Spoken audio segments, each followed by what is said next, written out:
presenta Sanatorio Otamendi, idea original sobre la experiencia profesional del Dr. Juan Pablo Sojo y de sus pacientes.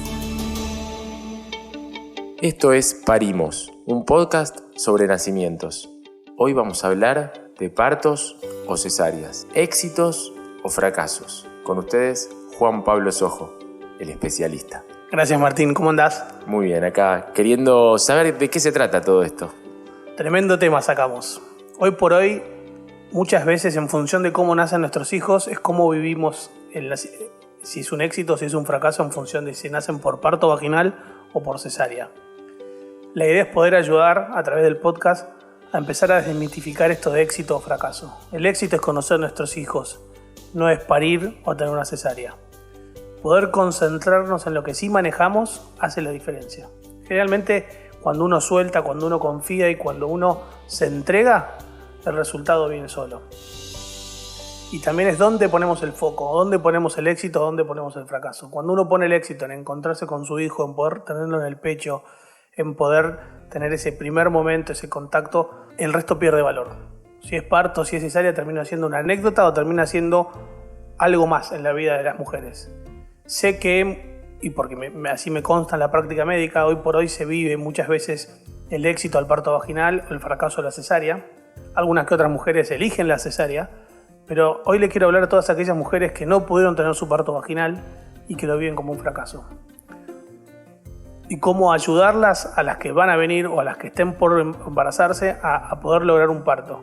En el fondo, la mujer tiene un cierto porcentaje de control sobre la situación, puede atravesar el dolor, puede pujar espectacular, pero después también depende de cómo se ubican nuestros hijos, cómo nuestros hijos o nuestras hijas logran atravesar la pelvis de la mamá, si pueden tolerar el trabajo de parto o no, y eso no lo podemos cambiar.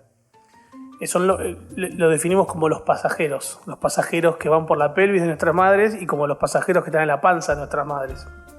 Entonces, la idea es poder enfrentarse al embarazo o al nacimiento lo más tranquilo posible, lo más confiado posible y dejar que las cosas sucedan.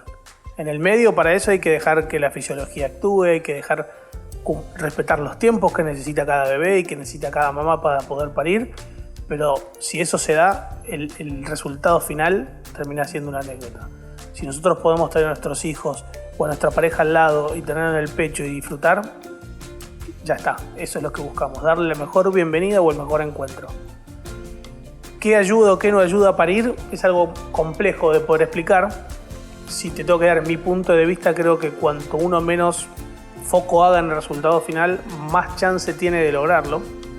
Y es algo que charlo mucho con mis pacientes. Digo, el poder sacarle el foco a eso y el poder ocuparse de lo que sí podemos ocuparnos. Eso en la vida, concentrarse más en el proceso que en el fin. Sin lugar a duda. Es que parir forma parte de la vida, entonces en general todas estas cosas se van repitiendo a lo largo de nuestra historia. Parir es un acto más y además es un acto fisiológico e involuntario. Una mamá no puede decir cuándo pare o cómo pare. Puede atravesar el embarazo y esperar a que su bebé dé la orden y a partir de ahí ver cómo le va a ese bebé cuando dé la orden. No sé cómo explicarlo porque no tengo la capacidad técnica, pero la cabeza maneja el cuerpo. Cuando nuestra cabeza está muy preocupada por algo, en general las cosas cuestan más.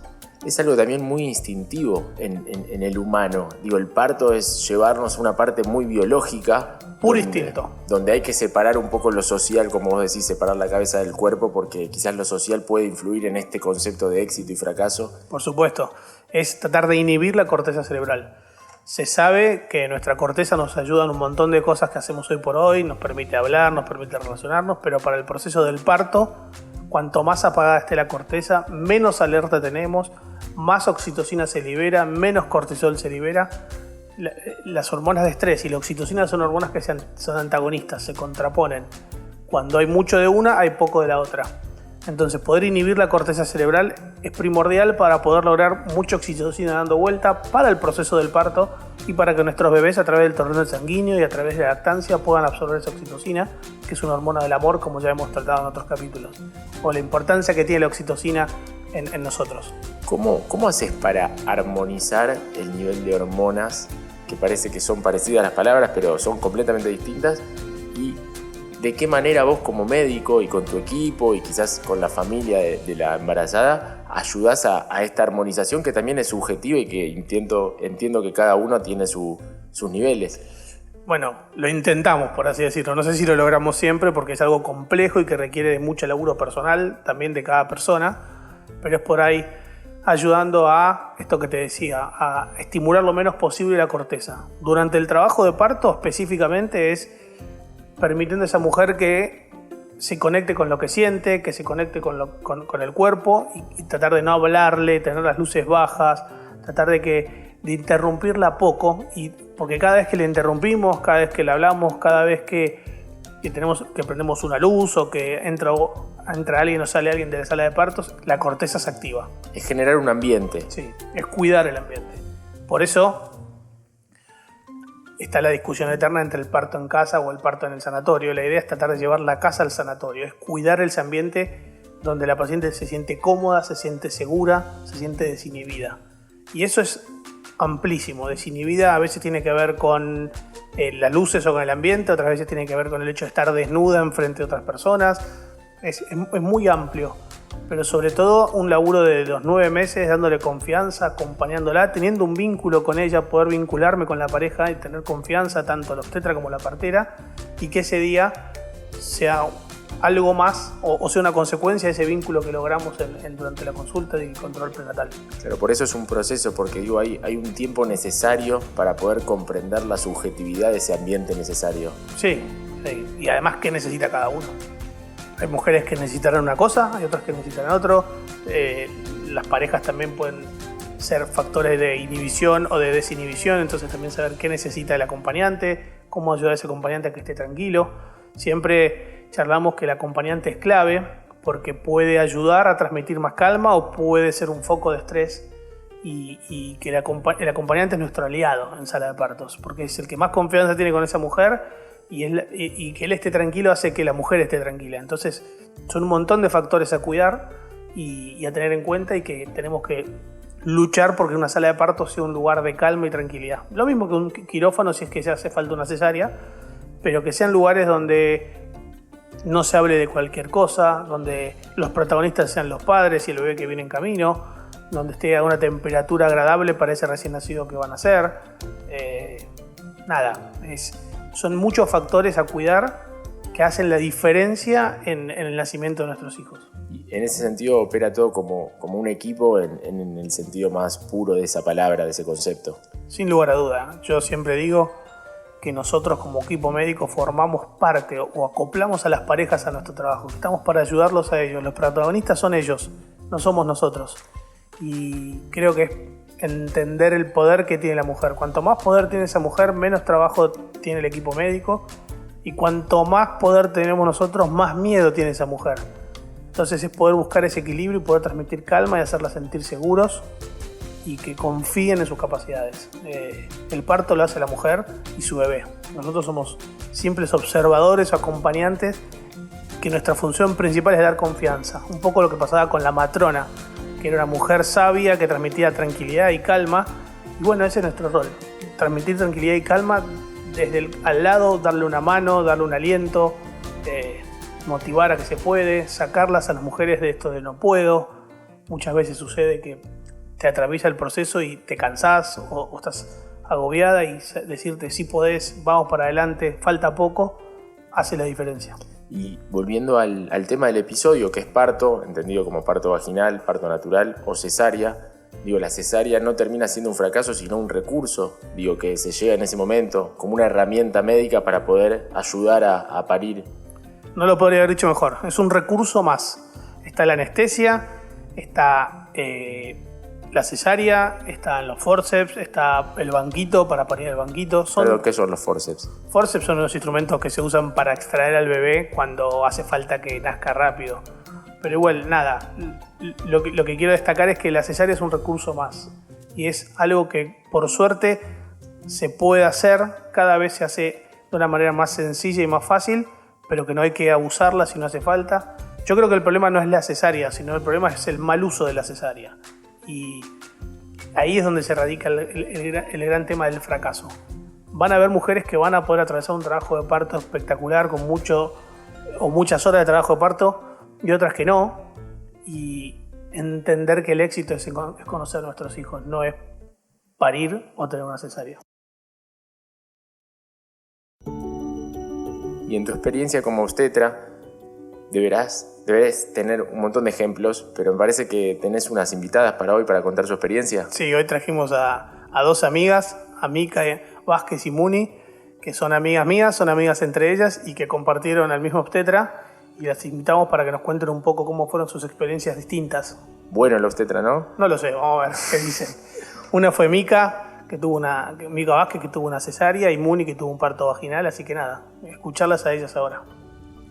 Mica Vázquez tuvo un trabajo de parto y ahí decidiste hacer la cesárea. Sí, arrancó con trabajo de parto espontáneo, rompió la bolsa, la vimos en un momento en el sanatorio, después se fue a la casa y volvió más o menos en las mismas condiciones.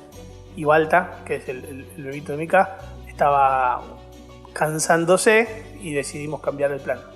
Ya hace casi 4 años que nació Balta. Yo moría de ganas de que sea un parto natural. Todo el mundo habla y lo lindo que es parir naturalmente y de lo especial. Y bueno, y lo que es la naturaleza. Y hice un curso en donde me preparé mucho para poder llegar a eso. Y bueno, era mi mayor deseo. No sé si porque de verdad lo deseaba o porque era un poco lo que se decía en mi entorno en ese momento. Me acuerdo que el 30 de diciembre rompí bolsa y lo único que decía es, bueno, se viene el trabajo de parto y ¿cómo será ahora? ¿Cómo será el parto? Todo lo que hablamos con Juanpi, tendré que finalmente ponerme anestesia, no, tendré que inducirme, no. No pensaba mucho en la opción cesárea porque es como que, no, si mi deseo es que nazca natural, obviamente que así va a ser, ¿no? Como que tuve muchas horas de trabajo de parto, me acuerdo que lo llamé a Juanpi y le dije, Juanpi, creo que rompí bolsa, no sé, siento como chorritos que me salen, como si me estuviera haciendo pis. Bueno, él ahí me hizo todo el seguimiento, fui a verlo a la clínica, me hizo tacto, me dijo, mira, todavía todo está dado, sí me dice, fisuraste bolsa, pero falta, puede parar, perdiste el tapón mucoso. Bueno, me acuerdo que estuve ahí 1 hora y pico con él, nerviosa, me temblaba todo, me imaginaba mi parto, lo había hablado mucho con Jero, mi marido, con Juanpi, en todas las sesiones que lo habíamos ido a ver. Me volví a casa a las 9:30, 10 de la noche con Jero, y desde las 10 de la noche hasta las 2:30, 3 de la mañana, trabajo de parto en casa, contracciones sin parar. Todo parecía encaminadísimo, tenía contracciones cada vez más seguidas. Finalmente, Nuria, la partera, nos dijo, ya está, vénganse porque estás teniendo contracciones muy seguidas. Y cuando llegué, me dice Nuria, el cuello está un poquito blando, pero no está borrado y no hay dilatación. Vamos a esperar un poco. Y yo ya empecé a temblar, a pensar en la opción de la cesárea, que es una gran opción y otra de las maneras que nuestros hijos vengan al mundo, o sea que es maravillosa, pero yo tenía tan en mente que tenía que ser un parto natural y sentía tanta presión y tanta culpa conmigo y con Jero, porque yo le decía, yo voy a poder, va a ser un parto natural. ¿A poder qué? O sea, como que después, hoy con el diario del lunes lo veo tan diferente. Bueno, cuestión, estuvimos un rato en la sala de parto, las contracciones se aceleraban, a Balta le empezaban a bajar las pulsaciones y en un momento me acuerdo que Nuria me mira y me dice, Mica, vamos a tener que ir a cesárea. Me acuerdo hasta hoy y me dan muchas ganas de llorar, un poco de emoción y un poco de angustia, porque en ese momento yo me acuerdo que lo miré a Jero y le dije, perdón, no pude. Como mucha presión, no sé si social, si esto de qué es lo que leemos, si es que el parto natural está romantizado. Y le decía, y Juanpi me decía, perdón, ¿qué, Mica? ¿Vas a parir a tu hijo? ¿Tuviste todo el trabajo de parto? ¿Por qué pedís perdón? ¿Vas a tener el parto que soñaste? Y yo le decía, sí, Juanpi, va a ser el parto respetado que yo quiero, va a ser con la música que quiero, con las luces apagadas, voy a tener mi primer minuto con Balta en mi piel, lo van a dejar cerca mío. Y me dijo, te prometo que sí. Y así fue un parto soñado, fue un parto que hoy me sigo acordando y me caen las lágrimas, obviamente porque fue el momento más feliz de mi vida y donde más vulnerable y entregada estás, con un equipo maravilloso que repetiría 1 y 1000 veces, con Juanpi encabezando y Nuria, la partera, y todo el equipo maravilloso de enfermeras que trabajó. Y fue un parto maravilloso. Muni tuvo un parto vaginal, Carmen nació por parto vaginal, sin anestesia. ¿Sin anestesia? Sin anestesia. Una fenomenal la flaca. Yo quedé embarazada en el 2021 tras un tratamiento en una fecundación in vitro, precisamente. Y una vez que quedé embarazada estaba obviamente tan emocionada porque no se me había dado antes que fui a buscar lo que yo creía el mejor obstetra de todos, porque me metí de lleno en el tema de los partos. Y yo estaba como un poco, voy a decir, como tomada por la situación de que yo quería un parto vaginal o natural, no sé bien cómo se le dice, pero lo quería sin ningún tipo de anestesia, sin nada. Realmente hice absolutamente todo, me recontra informé. Me parece que estuvo buenísimo eso. Siempre soy una persona que va con la data en la mano para tomar las decisiones y demás. Pero sí hay una charla que me quedó muy en la cabeza cuando fui con Juanpi, que él me decía, vos no te preocupes que vamos a hacerlo mejor, no te preocupes que vamos a hacerlo mejor todo el tiempo. Y yo siempre venía un poco como con la cabeza pensando que todos los obstetras siempre te quieren llevar a una cesárea, ¿no? Bueno, que este no era el caso. Yo había elegido una persona que no me iba a querer llevar o no iba a querer planear sus vacaciones en base a un parto, entonces me iba a mandar a cesárea por eso, pero tampoco no lo conocía del todo, y más en pandemia. Pero me quedó muy marcado esto de decirme como, ¿sabes qué, Muni? Lo importante es en ese nacimiento es que vos y tu bebé estén bien, estén sanos y salvos. Y de verdad que me lo habían dicho de varias maneras, pero en esa charla a mí me bajó una ansiedad como muy grande, como decir, sí, pará, ¿qué estoy queriendo hacer? ¿Qué estoy como encaprichada con algo? Sí, vamos, él está igual que yo, en la misma postura que yo, para querer buscar lo mejor para mi parto y lo mejor para mi bebé. Y si lo mejor para mi bebé y lo mejor para mí es que esto salga de una manera natural y sin anestesias como yo lo deseaba, y además yo me la banco porque es mi decisión de bancármela, entonces va a ser ese el camino. Ahora, si él en el momento ve que, no sé, mi bebé está perdiendo pulsaciones, los cuales yo no voy a tener acceso a ese tipo de información, creo, el tipo va a poder tomar la decisión correcta de decir, bueno, no, espera, frena hasta acá y vamos a una cesárea. Tuve un parto soñado y realmente se dio como yo lo soñaba en algunos aspectos. Tuve un parto vaginal, lo tuve sin ningún tipo de anestesia, fue precioso y súper respetado en todos los sentidos, donde yo me pude hacer todo mi trabajo de parto acá en casa, también con mi marido. Entonces sí, me recontra preparé y todo lo que hice anteriormente me sirvió, pero también me sirvió mucho esta charla, como hay un punto donde tenemos que soltarlo. Y me gustó ese medio, sobre todo también para decir, bueno, me voy a la clínica, me interno y estoy tranquila ahí, todo ante cualquier cosa, y lo pude tener como yo quería. Como conclusión, podemos decir que el éxito es el parto, y que sea natural, que sea cesárea, son situaciones que se definen según el proceso que recorrió cada familia. Sí, y decirte que el éxito es encontrarnos con nuestros hijos, o está puesto, o el éxito es donde uno pone ese éxito. Si lo pone en cómo nacen o en lo importante que es para ellos conocerlos. Entonces, creo que tiene que ver con entregarse y entender que no depende solo de nosotros, ni del equipo médico, ni de las mujeres, sino de un montón de otros factores, y que es ir a disfrutar la llegada al mundo y no ir a tener un parto o una cesárea. Muchas gracias, Juan Pablo. A vos.